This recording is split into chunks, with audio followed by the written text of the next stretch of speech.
Our speakers today, Samantha Gallagher, CFO Fort Lewis College. I'll give you a little bit of her background. Her specialties include governmental accounting, ERP system implementation and optimization, single audit preparation, and compliance under uniform grant guidance. She's a new Synario user, has been getting up and running this year, and has big plans coming up for her financial planning process going forward. Her colleague, Michael Horan, is an accomplished senior executive with over 20 years of experience in business finance and operations management in both corporate and higher education sectors. He has a demonstrated commitment to envisioning and implementing innovative programs that maximize financial projections and organizational opportunities while maintaining fiscal sustainability. Michael is actually a repeat user of Synario, has switched between institutions and has picked up the platform again, realizing the value that it brought to his financial planning process.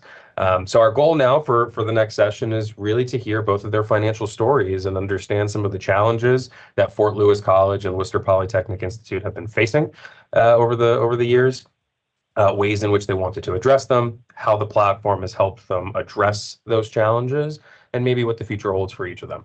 All right. Well, thank you so much. I'm happy to be here. As Michael said, we're still fairly new to Synario. I think that we signed our contract last year. We've officially gone live, gotten through implementation in the last month, but we're very excited and we're happy to be here and talk through some of the ways in which we've used Synario. So hopefully you can see my screen and we're all good. Okay, so a little bit about Fort Lewis College. We are here in the southwest corner of Colorado. We have a very low student to faculty ratio, one of the most affordable tuition for in-state students and frankly out-of-state students in the state. We're a very diverse campus. Fort Lewis College, you may have seen in the news, used to be a federal Indian boarding school. And there had just been some research done about that. But based on that history, our students who are Native American are able to come to Fort Lewis on a tuition waiver, which is then paid for by the state of Colorado, which has lent itself to our campus being a very diverse campus. Over half of our students identify as people of color. So we have a very vibrant campus and it's just an amazing place. This picture is about less than an hour away from campus in our beautiful San Juan Mountains. So why did we go with Synario? We've had challenges since I became CFO about 2 years ago with the 5-year model that we would show our board. We like to show obviously different scenarios with different sets of assumptions. Those were all housed in Excel workbooks, and every version with a different enrollment assumption or different tuition assumption or different type of staffing pattern assumption required a new version. So version control became a really difficult thing to manage. The timing of our tuition, because of our students who get the Native American tuition waiver, it's remitted in the year subsequent, the year after from the state. Over 50% of our undergraduate students qualify for that waiver currently.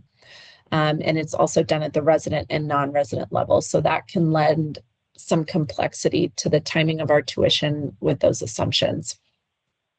Our current board op reserve policy that was adopted 2 years ago requires a board reserve of 25% of the prior year operating expenses. And so with that 5-year model, they really want to keep an eye on that board reserve and be able to monitor changes to the reserve as different assumptions are in play. And our enrollment variability, we actually bucked the curve of the COVID enrollment drop.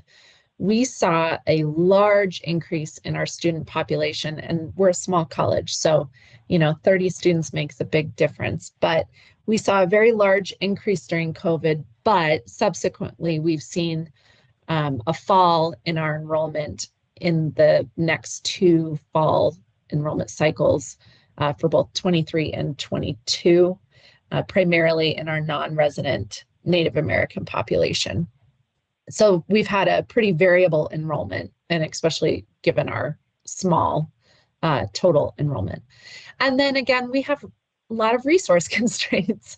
We have 2 employees that work on this, and that's myself and our budget director. So we don't have the staffing to maintain a very complex and labor-intensive process. So our goals going into implementation with this 5-year model specifically were to be able to have one version so that all of our assumptions could be held within one model, and a nice, easy way to show those different scenarios without having to open additional files and ensure which assumptions were held with which scenario that we were showing. We wanted it to be refinable. We wanted the ability to continue to work on it, have something that we can go out with, but then maintain and create efficiency with it, and then continue to refine it as we go on. Our board of trustees are very well educated and great partners with us, but as you all know, if people do not work in finance, sometimes throwing a bunch of numbers up on a screen are very hard to understand with multiple different scenarios at the board of trustee level, and as well as our internal stakeholders on campus. We want to be able to show visualizations that make it a little bit easier for people to understand. And then again, like we have discussed previously, I think I've discussed this with Michael a bunch, but the modeling of both ongoing and one-time initiatives. So our previous models in Excel, all that data was held in other worksheets that we didn't show up front. And so just the transparency and visibility to really demonstrate what those ongoing and one-time initiatives may be and how those impact the financial statements and that reserve specifically was really important for us.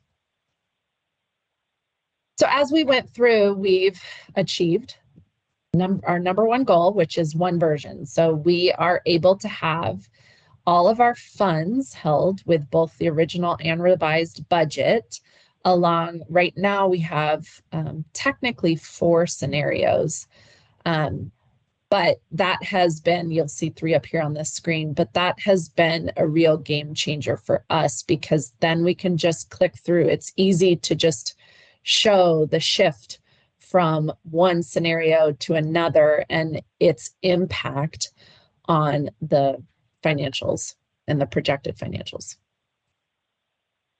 That refinable, that's key for us. So we went through with we started with just our operating fund budget. Then we added all of our other funds. Then we added the initiatives, the ongoing and one-time initiatives. Then we're overlaying our actuals. So our audit should be done here in about a month, and we will overlay the actuals for last year and can put that into play as well. And then ultimately for us, the goal, at least the next big goal, is the nuanced enrollment impacts. So we're using pretty high level tuition and enrollment assumptions, percentage change, but we would like to get down to the level where we have significantly more detailed enrollment assumptions, and then that interplay with the enrollment directly to the tuition revenue, right? To make it even more clear how one student at a particular resident or non-resident rate, graduate or undergraduate, summer or not, really kind of flows and impacts our models. And understandable for the board, this is my favorite chart that we've developed, and I think it's my board's favorite chart as well. But truly visualizing that black line is that 25% requirement. We can go as low as 20%. We can go as high as 30% without board action, and just really calling attention to what impacts the different scenarios with different initiatives have on that reserve. So that's been a big shift in our modeling. And again, that ongoing and one-time initiatives, these are our initiatives currently. We're going to continue to add more, but we have a lot of capital projects in play right now that are both funded from grants, external donors, as well as internal sources. And demonstrating the impact of that is something that we haven't done really before, because we're in a different situation now than we were previously. So it's been supremely helpful to be able to do that with our board. So with that, that's kind of the short and sweet. And then here's a picture of our campus in our beautiful Durango, Colorado. So my contact information is there. And if anybody wants to reach out, I'm happy to talk through what we've done.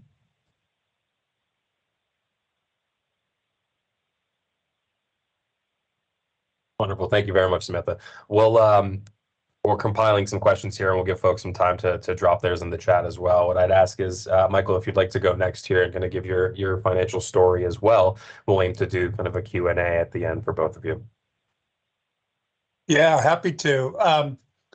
So my name is Michael Horan. I'm the Executive Vice President at Worcester Polytechnic. And yes, it's Worcester and not Worcester. Yeah, it's a kind of a weird thing. So I'm a graduate of Fort Lewis College, and back in the 1980s, I graduated with a degree in accounting, and so I got my start there. So it's kind of exciting to have Samantha online with us. So I moved here to Worcester, and if you live in the Northeast, you know it's called Worcester only because you can add R's or drop R's wherever you want in the Northeast, and it seems to be okay. I moved here from Illinois Tech, so we started with Synario at Illinois Tech in Chicago, and I brought it here with me to Worcester, and for a number of reasons. I found that Synario, especially as you're thinking about the future and as you're thinking about long-term planning and trying to tell that story, I needed something better than an Excel spreadsheet to tell the story. And as Samantha shared, something that's kind of integrated, that you can take people through and show them the whole picture, and it's kind of the whole financial picture, but it's not in an Excel spreadsheet way. It's in something that's a little bit more interactive, I would say. And one of the pieces is you can make it more dynamic than an Excel spreadsheet. You can stress test and do some things, and I'll show you some of that in a little bit. But as I'm working with board committees and even with the senior team or showing our management council where our budgets are and everything, it's a great talking tool, and we can go in and you can change different scenarios on the fly and really try and stress test things and strategize about things, and it makes it much simpler than the old Excel spreadsheet. So if I can, I'm going to jump from this picture of Boynton Hall, which is the building, our administrative building in Worcester, and I'm going to switch over to our model here. So this is our sign-in on the Synario model, and I'm going to take you through what we've done in each thing and how it all comes together in a management report, and then also show you some charts like Samantha showed you and how we can do some stress tests. So we start with the student summary. And here in the student summary, we've got now 5 years of history up here. This is all closed out, all of it's audited, so we can do some great trend analysis through this. What else it allows us to do, like in the undergraduate piece here, you know, our incoming class, first year class, how that rolls, and what it looks like with our retention rates into the spring. Comes up to next year, that class is now sophomores, what they look like in the spring in their sophomore year, what they look like at juniors. You know, you can kind of follow them all their way through until they graduate. And it gives you a good idea on how to talk about things and how to plan and what kind of class sizes you need. And if you're planning with the academic group, you know, how large a class and help them in their planning piece. But it's also tied, as Samantha was talking about, to revenue. I gotta find my, so you can come down here and it starts showing financial aid here. It's also got graduate enrollment here. and all that. So, and the revenue associated, net undergraduate tuition, graduate net tuition. So it's a great place to go and do some planning and to really think about the future. We go out for 10 years. We, honestly, we only rely on maybe the next 2 or 3, given everything that's happening in the marketplace. But it goes out that far, so we can do some long-term planning, which is really helpful maybe from a capital planning standpoint. As you're thinking about total students that you have, or first-year students, if we're going to provide housing to them, you can really start thinking outside the box here and start thinking about how many students you have. And to that, these numbers flow into our housing summary here. And our housing summary starts with the housing revenue here and what it's going to be. That is driven off the numbers here. So here's our housing capacity. We put in our housing occupancy, what we typically have from year to year, and our target occupancy, and then our housing rates. And all that flows into housing revenue. So especially now when we're thinking about, what are we going to do with rates? We've got to go to our board in a couple weeks and get our rate increases approved. We're coming to this model and we're really trying to assess, what we're going to do, what's the impact on overall revenue. We look at it also from an expense side, what kind of expenses we think are going to need and what we're going to need to cover. So it's very easy going through that, trying to picture that. We've got our capital project plan also in here, all the capital projects we have, how much cash we need to fund those, and whether we're going to the debt markets, fundraising, cash reserves, all of that. We've got our comprehensive campaign from advancement, how much they're going to generate, how much is unrestricted, how much is restricted. And then all of that flows into this managerial report. So the blue areas are audited numbers, they're finalized. So we can get some good trend analysis here, looking at it. We could also look at percentage growth. We've got transfers in here. And then one of the things we're sensitive to is what our published costs are, what our costs are compared to our peers, especially as everyone's thinking about student value and all of that, so we're really sensitive to costs. And as we're looking at doing rate increases and stuff like that, that all plays into this model too.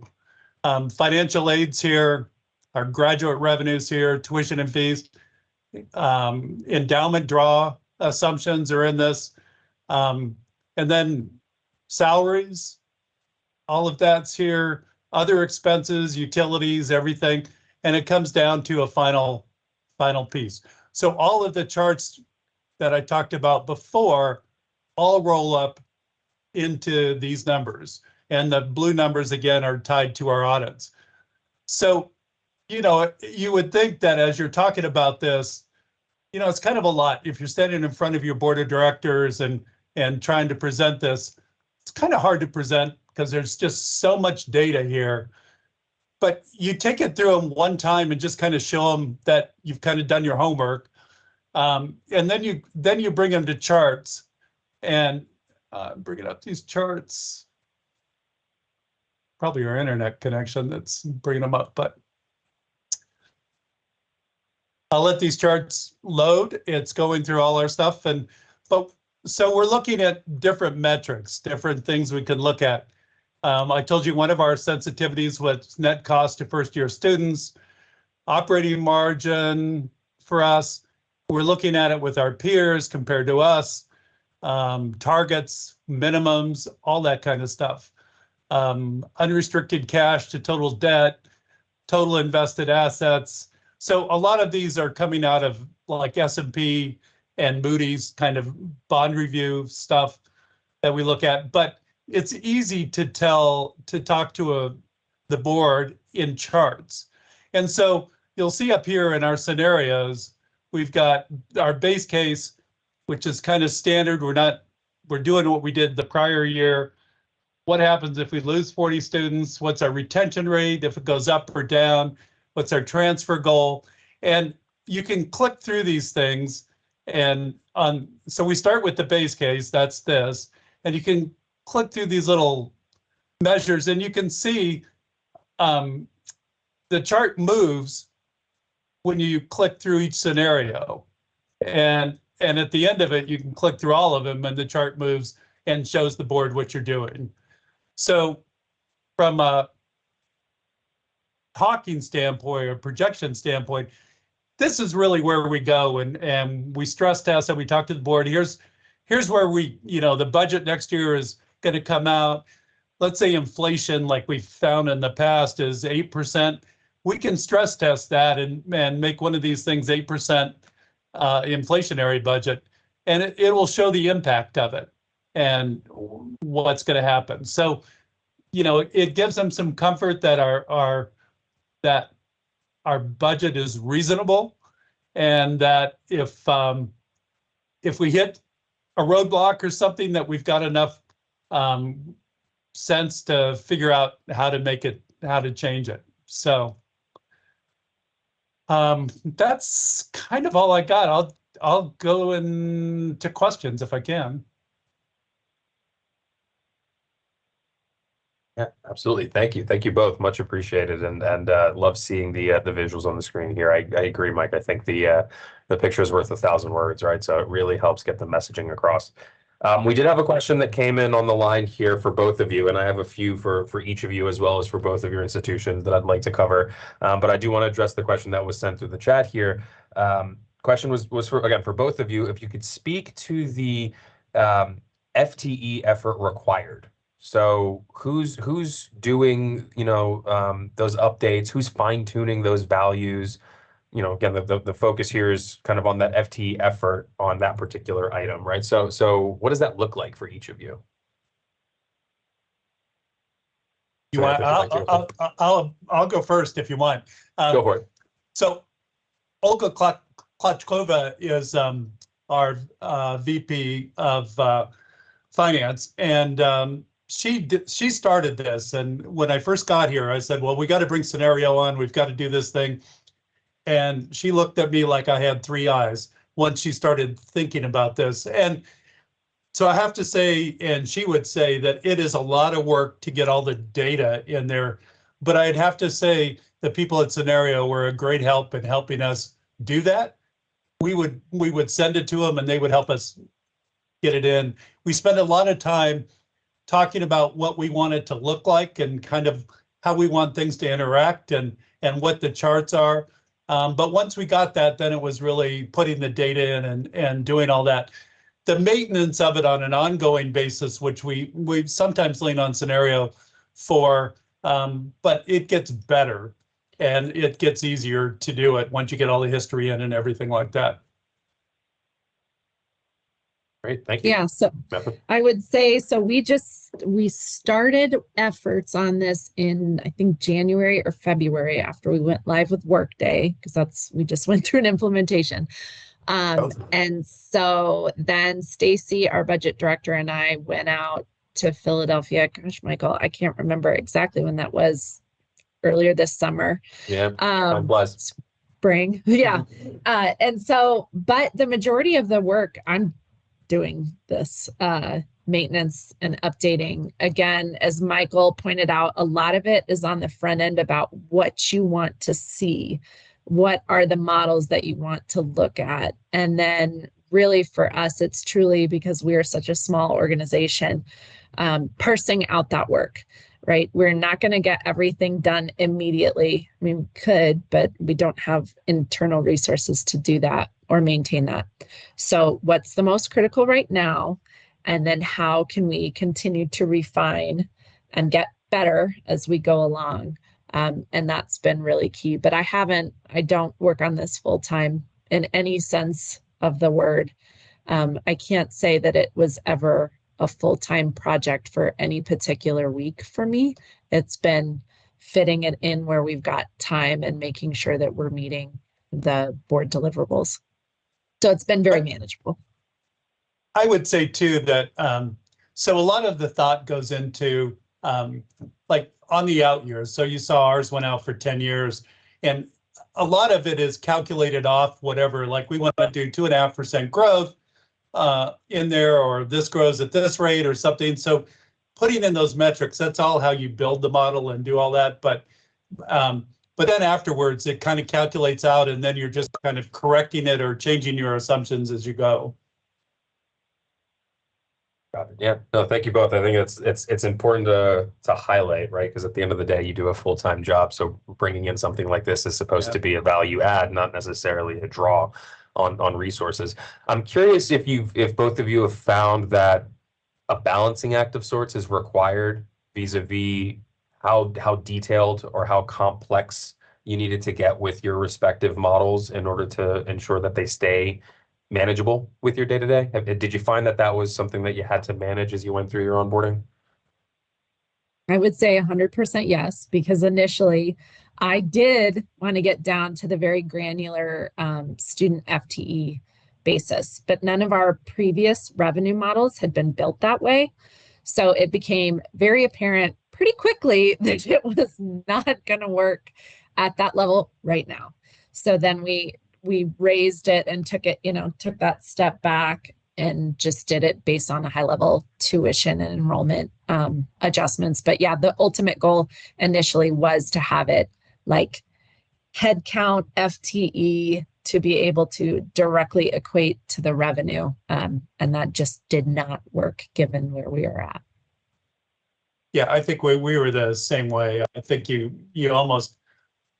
better off, because if you don't go down that deep to that level, guarantee you at some point you're going to. So you might as well just do it right off the bat and get all the data. And I actually think it gives your model credibility, especially with others that look at it and want to go through it, because every board member we had wanted to kind of get in the model and play with it, which we didn't let them do, but they really loved all the data in there. But it gave it a lot of credibility. So now when we put it up and we go through the model, there's not that many questions about it. They're okay with the answers that come out of it, that we get out of it. Got it. Have you noticed, and I suspect, Mike, again, given that you've been using the software for a number of years now, I suspect you might have the ability to answer this more tangibly, but Samantha, please chime in. Have you noticed a difference in the level of engagement with board members in using, more dynamic presentations and outputs a la Synario versus kind of the static layout? Yeah, our discussions are more strategy-wise. And actually, we have to really think ahead as to what those little buttons are and what, like with inflation, like last year was huge inflation numbers, and how did that impact what we were doing? Our employment piece, I don't know if Samantha, if you had that, where all of a sudden wages went crazy last year and all that. So as you're planning through that and think about it long term, how does that impact and how you're going to pay for it and all those kind of things. So that stress test piece gives them all the confidence in the world that you're really thinking through it, and you've got it all under control. Yeah, I would say a great example just actually occurred here 2 weeks ago for us. We changed our raise cycle last summer to, instead of being July 1st effective raise cycle, to be January 1st. And it's predicated on in fall enrollment, because we saw a huge drop in fall of 22 that was unanticipated, odd behavior, right? And didn't want that to happen again. So we set an enrollment target with our board when they passed the budget in June. We did not hit that flat enrollment target, but our payer mix was such that came in that we were able to demonstrate to the board, here's the change in the payer mix, here was the original target, and here's what that new revised, even though we didn't hit the enrollment target, what that looks like. And we still feel confident that we can do the 2% raise. And having that visual representation of the 5-year change based on the original budget that they approved with no 2% raise, which, and again, 2%, oh great, but whatever. and then this new 5-year model, it was really helpful, and it made the discussion significantly better and cleaner with our board. And I think it highlighted just how useful this platform is when we're talking about things that can change constantly. Michael, I would also say that we used it for, we met with people. We were going out with $130 million bond debt. And so we were meeting with investors who would, these fund managers who were interested before they invested. And it provided an interesting way to show them kind of what we were thinking and what we were on track for. Our bond offering turned out to be, we ended up with about $1 billion chasing after 130 million. So it turned out to be fairly successful. I don't know if it was all because of Synario, because you probably want a cut of that, but no, but it helped. It was a very useful tool in that process. Yeah, that's wonderful. That's great to hear. And it sounds like exactly there were efficiencies that were kind of found, and to use Samantha's words, they were, it was cleaner, better conversations.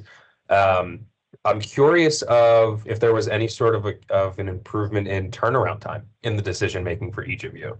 So, there's a component obviously of having better visualization and clearer messaging in what it is that you're trying to relay to leadership. Did that in turn lead to any improvements or efficiencies in the amount of time that it takes to make those types of decisions? I would have to say it actually took us more time because we were able to stress test and do different things, and we were able to look at it a bunch of different ways. I think we got to a better answer, but I do think we spent more time in strategic discussions because we were able to do all that. Whereas in the old days, it would just made it too difficult and with Excel. Yeah, I would say the biggest improvement on time for us, I think it's certainly once the models are set, the manipulation updating 100% is faster than the old Excel models would have been. Much more accurate, in my opinion, of making sure, because the old model had a bunch of links to a bunch of other different worksheets, which, continuing to keep up and make sure that they were all in sync took a lot of time, manual effort. And then on the board side, the ability to change assumptions during the meetings to demonstrate what that end result would be was huge and significantly faster. Wonderful. That's great to hear. Hopefully, ultimately, it leads to, I think the words that were used were trust, better confidence in the numbers. Buy-in, right, is a really big key component of that, and that actually is a really good segue to one of the questions that went in through the chat feature here. The question here is, how do you cross-reference the enrollment and comprehensive campaign planning with other colleagues on campus? And I'm interpreting that as buy-in, right? How does the messaging there work to ensure that best possible decisions are being made and supported? So we would meet with everybody as we're putting the model together for the current year. Like, we're getting ready. We're just in the beginning of the budget process for this next year. So we'll meet with each of the departments and go through their part of the model and get their buy-in and talk about the long-term piece of it. And then when we roll it up, we'll bring all the department heads together, or the management council, we call it, together, and present that based on their feedback. Because, at the end of the day, it's not my numbers, it's got to be their numbers because they got to live up to them. But then they'll see those numbers in their budgets as we go, because we've asked them to commit to that piece. Yeah, I would say since we don't have the nuanced enrollment data in the model, we still are doing a lot of enrollment forecasting in Excel, and that is highly in conjunction. My office owns enrollment projections for some reason in Fort Lewis. So I work really closely with the Dean of Enrollment Management to ensure that our enrollment projections are good. But ultimately, those are the numbers that then drive that percentage change. And we use that pretty closely with everybody and at our cabinet level meetings to go through. Have you each found that there maybe have been specific techniques or best practices that you learned that ensured that financial information was indeed transparent and easily digestible? Mike, I know you brought up more of a reliance on visuals and charts as opposed to just the reports once that kind of confidence was established. Anything else like that that really helped streamline that process to get that type of buy-in from leadership? For us, it provides a good tool to get the conversation started with different departments and to really talk about it. And so, like when we meet with enrollment, we will put the model up there. We'll put in numbers. We'll play with them. We'll show what, it's already got whatever increase we put in it. But right now, when they're looking at the out years, the numbers are already kind of there, where they can start thinking about their planning and stuff. So we're doing it every five. We've got a rolling kind of 5-year plan. So they already kind of know what their targets are. And then we'll get in and play with it a little bit.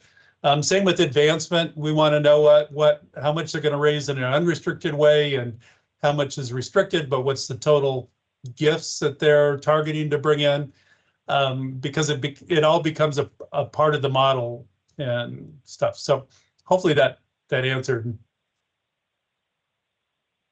Yeah, so I would say the visualizations are huge. I actually came to higher ed from K-12, and there are a lot of transparency laws in the K-12 public education sector, especially in Colorado. And so the transparency of the budget process is really critical. But going through that from that perspective and then coming into higher ed, a lot of the same themes emerge. People get number blind. They cannot look at a bunch of data and really kind of tease out what you're trying to get them to understand. So the charts, the graphs are going to be significantly more valuable when you're talking to any other group across campus or in your community or student leaders or whoever. And then being able to drill into, if somebody has a question, you drill into that number and that explanation function within Synario so that people can really, you can dig down to, okay, here's where that assumption is directly coming from. Here's the baseline number that it's taking to multiply times this. Is you can get into the guts of the model. I think builds a ton of trust in that there is no hidden, we're going to add 500 grand here, we're going to add $1.5 million here, where people, there's a big money tree that exists on every higher ed campus that everybody thinks is in the finance office, and we're putting it somewhere. And so having that ability to really tease out the data and then visualize it so people can really get to the meat of what you're trying to explain is super helpful. Gotcha. Yeah, that makes perfect sense. In each of your experiences, and I know I think you each kind of flashed some of it up on the screen during your respective presentations, which key financial metrics, KPIs, ratios have you found to be most critical to visualize when communicating with your various stakeholders? And by that, I mean, your board members, trustee members, but even potentially faculty and staff, your non-financial folks. Any particular metrics that you found resonated more than others with each of your constituents? I think it's the same ones that everybody kind of looks at. I mean, you always have to manage your cash flow at the end of the day. Net tuition revenue is big, and watching your discount rate and that as you're going, how much cash you have left over for capital, how are you going to fund your capital projects, debt, fundraising, all those, and are those on track to meet those goals? It's all that. And I guess, right now we're trying to figure out what our business strategy is, kind of, because, we got the enrollment cliff coming in 25, and we're worried about 89% of the places that we recruit from are going to be impacted the most by that enrollment cliff. And so what's the business model? How do we grow Do we want to grow undergraduate? It's going to be hard for all of us to grow tuition and through rate increases and stuff. So are we willing to grow with volume? Because we still have to make payroll and give those 2 or 3% raises every year and all that kind of stuff. So it kind of helps put the visual to that and help you think through that. And I think we're all going through that long-term planning piece to figure out what's most important to us and what's our strategy for the next 5 years. What are we going to go after? I completely agree with Michael. I think it's always really entertaining, amusing to me when people find out how much of just like our operating funds are spent on salary and benefits. You see all of your colleagues on campus, but somehow that doesn't resonate to that we are a people-driven business, not only because our customers are people and we're producing educated students, but also because that's the majority of our expenses, but really kind of teasing apart the budget so that people understand where the priorities are and how we are funding those priorities is really critical. And so any of that data, and then always we look at CFI, that, you know, the CFI index, because our state looks at CFI as well. So Gotcha. Yeah, thank you. Mike, I think you had alluded to it, you know, as those in higher education know, there's this upcoming or impending, depending on how you want to call it, enrollment cliff that's coming up pretty soon. How does that factor into each of your financial planning strategies? Well, I mean, you have to think about it and think about, you know, if there's a limited number of students that are going to be out there to recruit from, how do you bring in the class that you brought in last year? Are you so our discussions are now, are we going to build a bigger pipeline? Are we going to start recruiting from other areas and try and open up the number of students we recruit from in order to bring in the same class? Or do you give more scholarship? Are you competing on price? And how does that look? And, you know, that the price competition is kind of a scary one for all of us. Just because it starts squeezing margins on students, and then, you know, you're not going to have enough to make your expenses and stuff like that. So anyway, it helps strategically. Like we're looking at, you know, how do we offset with graduate enrollment? We've got 5,000 undergrads and 2,000 grads, and, you know, could we go to 5,000 graduates? Should we be recruiting internationally more and all that? All of those pieces you can put into this model and kind of play it out and see how that works for you. And I would say from our perspective, one of the areas that we're really focused on, given the demographic of students that we serve, is retention. So we don't feel as much as though there's a huge pipeline issue for us in particular, but we really need to help more students succeed and get all the way through across the finish line and graduate with a degree. So that's a huge area that we're focusing in. But as anybody who's worked in K-12 knows, higher needs students cost a lot more to educate, and those revenue, you know, we can't charge those students more. We need to really provide those supports. So keeping those strategies in play with how do we also create other opportunities for revenue generation across our campus. And, you know, it's the problem that we're all working with. You can't get enough grants. We don't have enough outside funding sources. Labor costs, construction costs are crazy, but we don't have enough housing. I mean, it's what we're all dealing with. Gotcha. Yeah. Thank you both very much. I'll end here with one kind of final question for both of you. So aside from everything that you've discussed and showed us so far, you know, Samantha, you mentioned opportunities. Are there any big ticket items that Fort Lewis and WPI are planning for in the coming years that you'd like to share with us? Like, you mean like capital items or? Capital items, planning items, any particular initiatives that you're contemplating that are hot topics right now?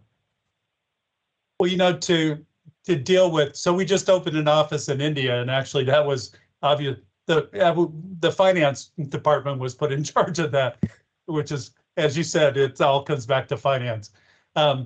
So we're starting to recruit more from India, and internationally is our charge to do a little bit better job there.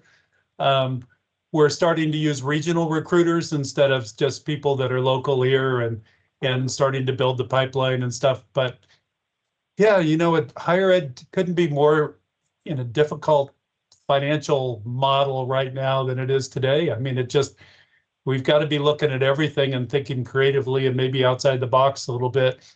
And so we need whatever tools we can get to help us do that. And so that's why Synario helps. But yeah, I mean, the same capital projects are, we just entered into a cogeneration deal where we sold our power plant to this P3 deal. They're starting to do sustainable projects on campus and stuff like that. So we'll become more sustainable. So that's probably the biggest thing we're doing. Awesome. I would say from Fort Lewis, we're doing a lot of work in the reconciliation space. That if you look at the news, that's what if you Google Fort Lewis right now in the news, that's what will come up because of our history as a tribal boarding school.